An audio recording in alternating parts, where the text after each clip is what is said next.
अहिंसा एवं करुणा के अवतार श्रवण भगवान महावीर के पौन पुनीत चरणों में सादर कोटि कोटि वंदन अभिनंदन। ध्यान योगी युग प्रधानाचार्य पूज्य श्री शिवमुनि जी महाराज साहब, संघ गौरव उप प्रवर्तक परम सेवा भावी पूज्य गुरुदेव श्री प्रेम सुख जी महाराज के पौन पुनीत चरणों में सादर कोटि कोटि वंदन अभिनंदन। आदरणीय मुनिवृंद, उपस्थित धर्म प्रेमी बंधुओं, माताओं एवं बहनों, आप लोग श्रवण कर रहे हैं वीतराग श्रवण भगवान महावीर की अमृतमय वाणी श्री ठाणांग सूत्र के माध्यम से। ठाणांग सूत्र में भी आप चौथे ठाणे के संबंध में सुन रहे हैं। चौथे ठाणे में आगे कन्या सूत्र के माध्यम से कहा है कि 4 प्रकार के सूरवीर कहे गए हैं। 4 प्रकार के सूरवीर कहे गए हैं: शांति शूर, तप शूर, दान शूर और युद्ध शूर। ये 4 प्रकार के सूरवीर हैं।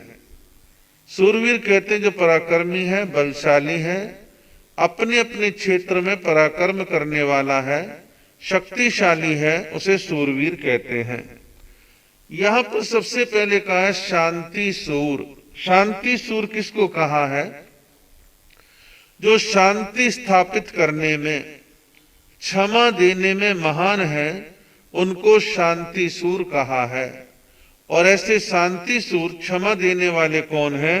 वो है अरिहंत भगवान, अरिहंत प्रभु। अरिहंतों की क्षमा बड़ी विशाल है, विराट है। प्राणी मात्र के प्रति प्रेम की भावना उनके मन में होती है, किसी के प्रति द्वेष की भावना नहीं होती। भगवान महावीर के जीवन चरित्र और खास तौर पर उनके 12.5 वर्ष का जो साधना काल है, उसमें उनको जो कष्ट प्राप्त होते हैं, तकलीफें आती हैं, उन वर्णनों को आप पढ़ें तो कहीं पर भी रंच मात्र भी भगवान महावीर के मन में किसी दूसरे के प्रति घृणा और द्वेष की भावना नहीं है। सभी के प्रति क्षमा का भाव उनके मन में है। हम तुम एक सीमा तक क्षमा दे सकते हैं, क्षमा कर सकते हैं, लेकिन जब सिर के ऊपर से पानी जाने की नौबत आती है, हम और आप उत्तेजित हो जाते हैं, बदले की भावना में आ जाते हैं, क्रोधित हो जाते हैं, शाप देने को तैयार हो जाते हैं, बदला लेने को तैयार हो जाते हैं, क्योंकि हम सामान्य व्यक्ति हैं, छद्मस्त हैं। लेकिन वो है अरिहंत। अरिहंत प्रभु जो है, उनको कहा गया है कि वो शांति सूर हैं। आप कहोगे हम क्या करें इसमें? आप हमेशा एक प्रयत्न कर सकते हैं, अरिहंतों के जितनी क्षमा तो मेरे में नहीं है, लेकिन मैं अपनी क्षमा और शांति का विस्तार करूं। मैं दूसरों के प्रति बार बार क्रोधित ना हूं, बार बार मैं कुपित ना हूं, मैं क्षमा का भाव रखूं। ऐसी भावना आपको अपने जीवन में बढ़ानी चाहिए। इस कमी को दूर करने का प्रयत्न आपको भी करना चाहिए। दूसरे प्रकार के शूर कहे गए तप सूर। तप सूर यानी तप करने में जो शूरवीर है, तप करने में जो साहसी है, जो तप करने में अग्रणी है, उसको तप शूर कहा जाता है। और यहां तप सूर कहा है श्रमणों को, श्रमणियों को, कि साधु साध्वी तप करने में शूर है। आम धारणा यह है कि उपवास, बेला तेला इत्यादि कर लिया तो ये तप हो गया। तप है, इसमें कोई दो राय नहीं। लेकिन हमारे जैन आगम ग्रंथों के अंदर 12 प्रकार के तपों का वर्णन आता है। वो 12 प्रकार के तप जिस साधक के जीवन में 12 के 12 हैं, 8 हैं, 10 हैं, 9 हैं, 7 हैं, कुछ तो हैं, लेकिन सामान्य व्यक्ति की अपेक्षा तप में सूरवीर जो है साधु साध्वी को माना है।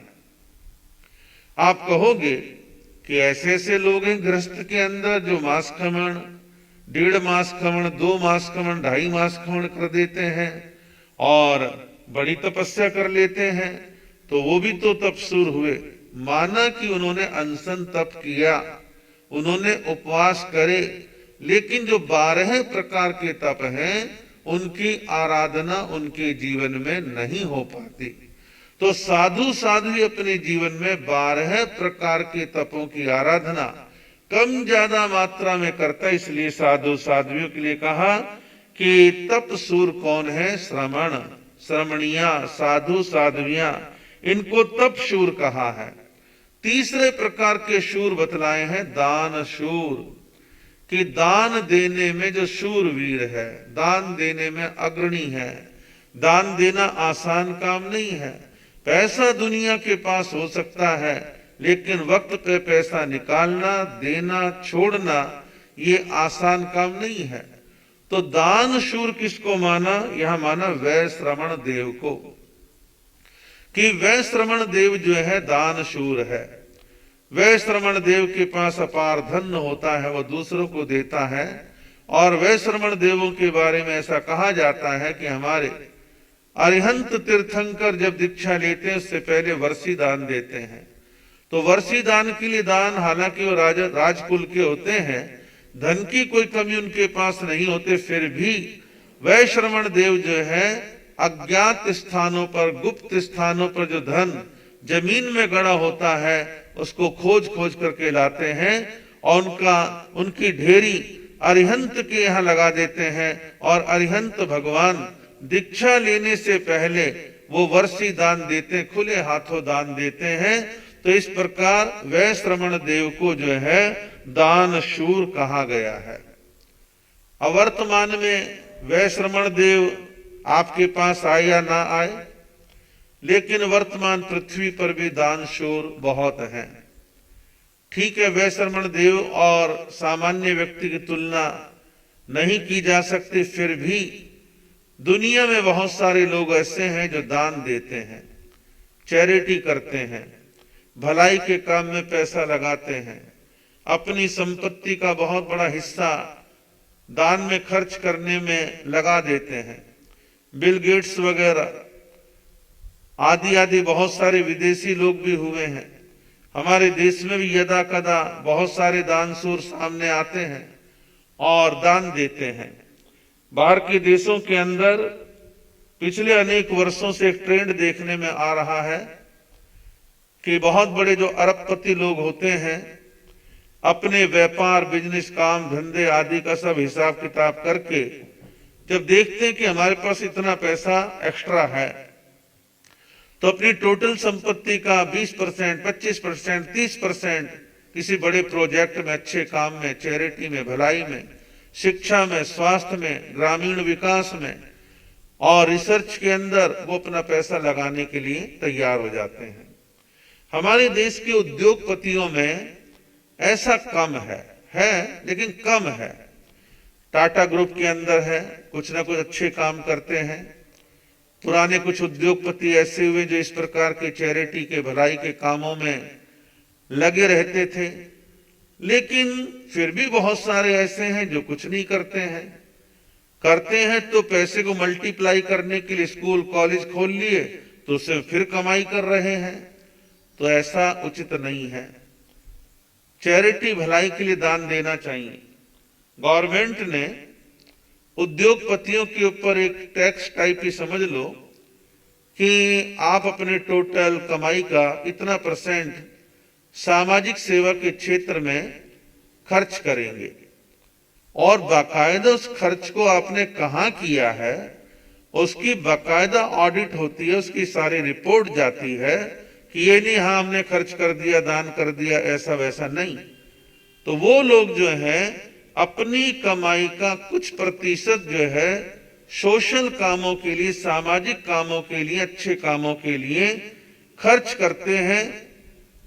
चाहे गवर्नमेंट के प्रेशर में खर्च कर रहे हैं लेकिन करते हैं। और ऐसे भी कलाकार होंगे फर्जी बिल बनाकर कहते हैं हाँ जी चैरिटी कर दी, तो ये धूर्तता अच्छी नहीं है। दान करना है, अच्छे मन से करो, अच्छी भावना के साथ आपको ये काम करने चाहिए।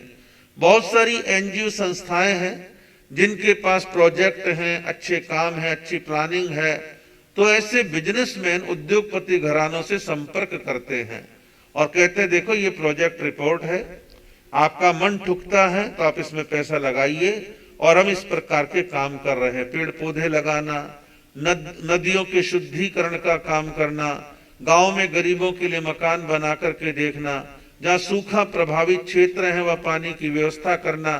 हमारे जैन समाज की एक संस्था सामाजिक क्षेत्र में आज सबसे नंबर 1 पे काम कर रही है, जिसका नाम है बीजेएस, भारतीय जैन संगठना, जिसकी परिकल्पना और जिसके स्वरूप को आगे लेके जाने वाले शांतिलाल जी मूथा, पूना निवासी, जो कि पुराने अहमदनगर और आसपास शायद बीड़ जिले के रहने वाले, ऐसा मुझे मालूम पड़ा था। तो कहने का मतलब ऐसे लोग हैं जिन्होंने सोशल सेक्टर के अंदर काफी काम किया है, और बहुत तरह के अच्छे काम वो लोग लगातार पानी इत्यादि के लिए कर रहे हैं, सूखा प्रभावित क्षेत्रों के लिए कर रहे हैं, पशु चारा छावनी खोलने का काम करते हैं, और जैन समाज के विकास के भी बहुत तरह के काम और प्रोजेक्ट उन्होंने चलाए हैं। और लोग बाग ऐसी संस्थाओं का परिचय रखें, जाने समझें, और ऐसी संस्थाओं को आगे बढ़ाने, प्रोत्साहन देने का काम निरंतर होना चाहिए।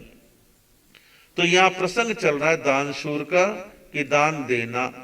आपके महाराष्ट्र में घोड़ नदी निवासी, जो कि पूना में वर्षों तक रहे हैं, रसिकलाल धारीवाल। रसिकलाल जी धारीवाल जी जो परिवार है, रसिकलाल जी ने अपने जीवन काल में करोड़ों करोड़ों का दान दिया। स्थानकों का निर्माण हो, मंदिरों का निर्माण हो, स्कूल कॉलेज बनाने हो, सेवा के काम हो, उन्हें भरपूर पैसा दिया। ठीक है, पैसा देने का अपना अपना सबका तरीका होता है, और ऐसा नहीं कि पेड़ पे लटक रहे पकड़ा दिए और दे दिए फिर उग के आ जाएंगे, नहीं। लेकिन देने वाला वॉच तो करेगा, कहां जा रहा है, लग रहा है नहीं लग रहा है, ये सब चीजें आवश्यक भी हैं। तो वो भी दान के क्षेत्र में उन्होंने बड़ा अच्छा काम किया। पंजाब में ओसवाल परिवार ने काफी काम किया है। इधर जैन उद्योग वाले जलगांव में वो अच्छा काम करते हैं, और बहुत सारे लोग हैं। तो इस प्रकार चैरिटी सेवा में दान देना अच्छी बात है, लेकिन ये बात तो उन लोगों की हो गई जो समाज में 10% है। थोड़े हैं उद्योगपति, बड़े उद्योगपति, लेकिन जो मीडियम है, मध्यम वर्ग के व्यापारी, वो क्या करें? वो एक काम कर सकते हैं, अपनी कमाई का 1%, 1.5%, 2%, 2.5% धर्मादि का उनको प्रति वर्ष निकालना चाहिए, प्रति वर्ष निकालना चाहिए। फिर आप अपनी बुद्धि से प्लान करें कि इस 2.5%, 2% में भी धर्म में कितना लगाऊं, सामाजिक सेवा में कितना लगाऊं, क्योंकि बैलेंस दोनों में करना पड़ेगा। सारा धर्म भी नहीं चलता, और सारा सोशल भी नहीं चलता। कुछ % धर्म में लगाए, कुछ % सोशल सेवा में लगाए, और इस प्रकार से जो है अपने धन का सही उपयोग करना चाहिए। हमारे यहाँ कहा जाता है कि व्यक्ति धन का अर्जन जो करता है, प्रत्यक्ष अप्रत्यक्ष कम ज्यादा मात्रा में 18 प्रकार के पाप स्थानों का सेवन करके वो धन का अर्जन करता है। तो कहा कि वह 18 प्रकार के पापों का सेवन करके धन का अर्जन तो कर लिया, पाप तो लग गया। अब इस पाप से शुद्धि कैसे करे? तो शुद्धि के लिए कहा कि कुछ % धर्मादा निकाले, दान निकाले। पुराने जमाने में धर्मादा निकालने की लोगों में प्रवृत्ति थी, और धर्मादि के पैसे को हाथ नहीं लगाते थे। वक्त आने पर अच्छे काम में, परोपकार के काम में, धर्म के काम में उसको लगा देते थे। आज वर्तमान में लोग बिजनेस तो करते हैं, लेकिन धर्मादा नहीं निकालते। 10 साल तक भी कोई दान मांगने वाला ना आए तो मतलब ही नहीं निकालने का, देने का, करने का। मांगने आ गए तो फिर देखते हैं, हाँ प्रतिष्ठा का सवाल है, रिश्तेदार आया है, परिचित आया है, बहुत आग्रह कर रहा है, आ गया है तो देना पड़ेगा। एक तो देना पड़ेगा, एक है नहीं, हमने तो इतना धर्मादा निकाल रखा है और हम तो इसको देते हैं। और कुछ लोग अपने पारिवारिक ट्रस्ट बना लेते हैं, अपने परिवार का ट्रस्ट बना लिया, बैंक में उसका अकाउंट्स खोल दिया, हर साल उसकी ऑडिट होती है और बाकायदा अपनी इनकम का, अपने व्यापार की कमाई का इतना % हम हर साल अपनी इस धर्मादय वाली संस्था में, ट्रस्ट में हम डाल देते हैं। वहां जो ब्याज बढ़ता है उसको चैरिटी में, भलाई में, सेवा में लगातार कंटिन्यू खर्च करने की पद्धति भी लोगों में देखी जाती है। तो ये होना चाहिए। और जिनकी कमाइयां बहुत सीमित हैं, नौकरी वाले लोग हैं, छोटे बिजनेस वाले लोग हैं, उनको भी अंशदान निकालने की प्रवृत्ति बनानी चाहिए। आप दान देते हैं, आपकी पुण्यवाणी बढ़ती है, पुण्यवाणी बढ़ने से आपको बहुत कुछ मिलता है। तो आवश्यकता है कि दान की प्रवृत्ति जीवन में होनी चाहिए। तो तीसरे प्रकार के शूरवीर कहे हैं दान शूर, और चौथे प्रकार के शूरवीर कहे हैं युद्ध सूर। जो युद्ध लड़ने में शूरवीर है, पराक्रमी है, ताकतवर है, युद्ध सूर कहे हैं वासुदेव को। वासुदेव की ताकत अपार है और वासुदेव बड़े बलशाली होते हैं। यूं तो दुनिया में एक से एक पहलवान भी हुए हैं, एक से एक पराक्रमी भी हुए हैं, लेकिन वासुदेव की ताकत बड़ी विराट है, बड़ी विशाल है। आगे कहा है अगले सूत्र में 4 प्रकार के श्रमणोपासक कहे गए हैं। 4 प्रकार के श्रमणोपासक कहे गए हैं। अभी 2-3 दिन पहले भी आपको 4 प्रकार के श्रमणोपासकों का बतलाया था। यहां फिर प्रसंग आया है कि 4 प्रकार के श्रमणोपासक कहे गए हैं। श्रमणोपासक जो श्रमणों की उपासना करते हैं, आराधना करते हैं, सेवा करते हैं, भक्ति करते हैं, वो श्रमणोपासक हैं।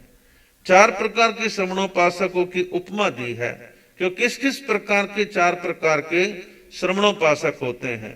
पहला कहा है माता पिता के समान, दूसरा कहा है भाई के समान, तीसरा कहा है मित्र के समान और चौथा कहा है सोत के समान। 4 प्रकार के श्रमणोपासक।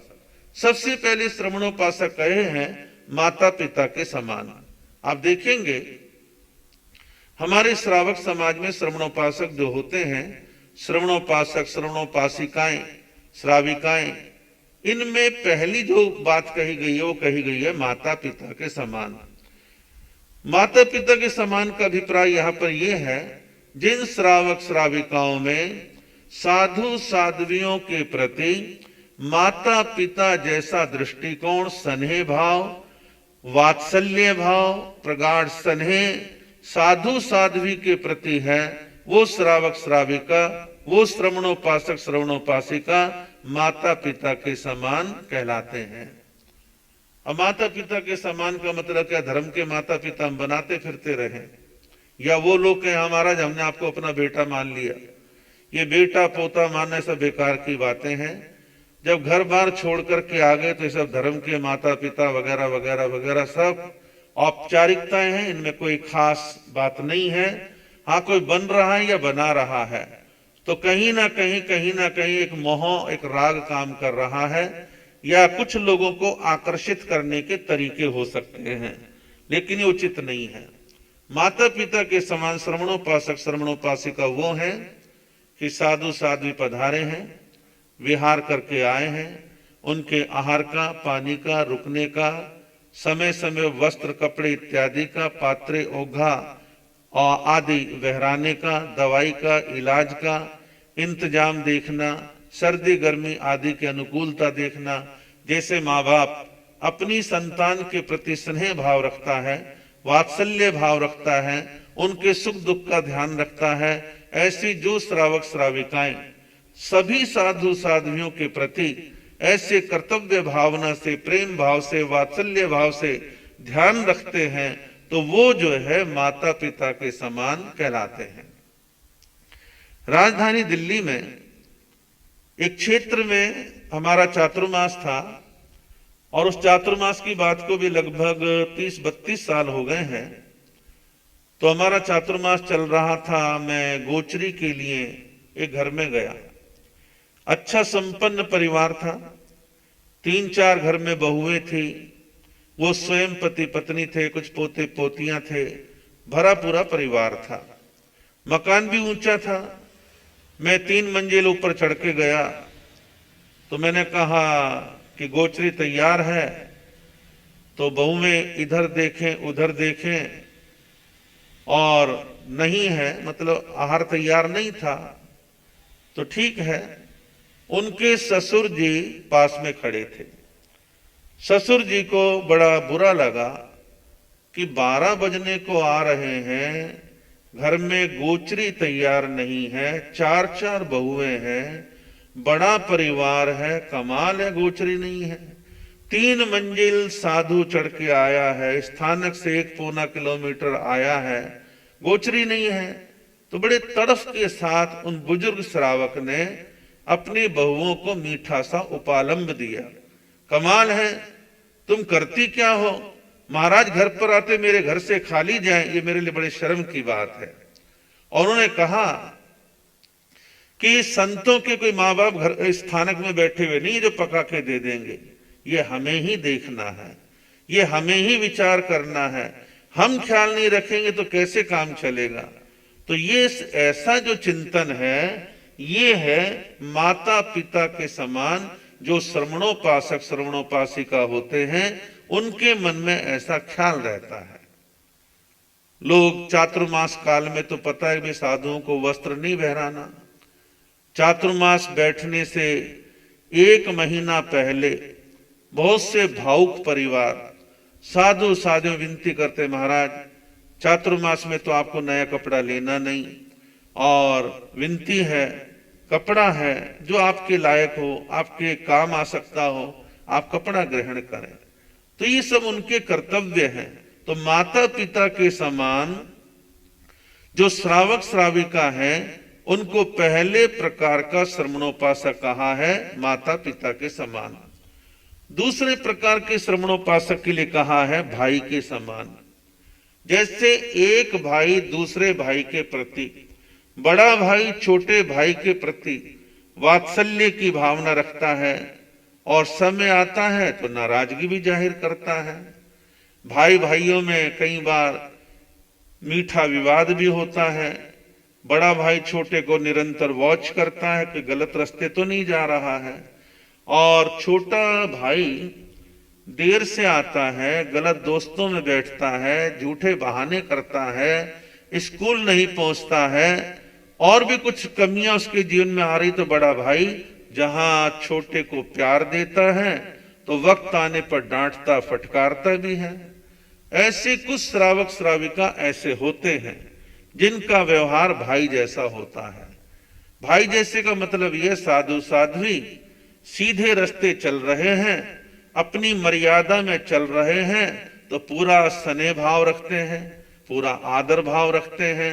जब देखते हैं कि साधु साध्वी अपनी राह भटक रहे हैं, गलत रास्ते चल रहे हैं, मर्यादाओं का भंग कर रहे हैं और कुछ विवेक जीवन में खो रहे हैं, ऐसे श्रावक श्राविका भाई बहन के समान भाई मान करके जो है उस साधु सती को थोड़ा सख्ताई से, थोड़ा उपालंब देके, थोड़ा प्रेशर दे करके उनको वापसी अच्छे रास्ते पर आने के लिए आग्रह करते हैं।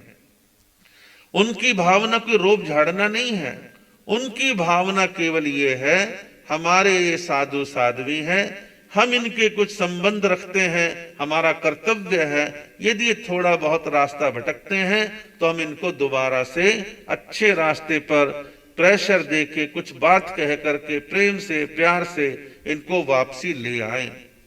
तीसरे प्रकार के श्रवणोपासक कहे गए हैं मित्र के समान। मित्र के समान, मित्र का कर्तव्य होता है कि मित्र मित्र के साथ अच्छा व्यवहार करे, उसके काम आए।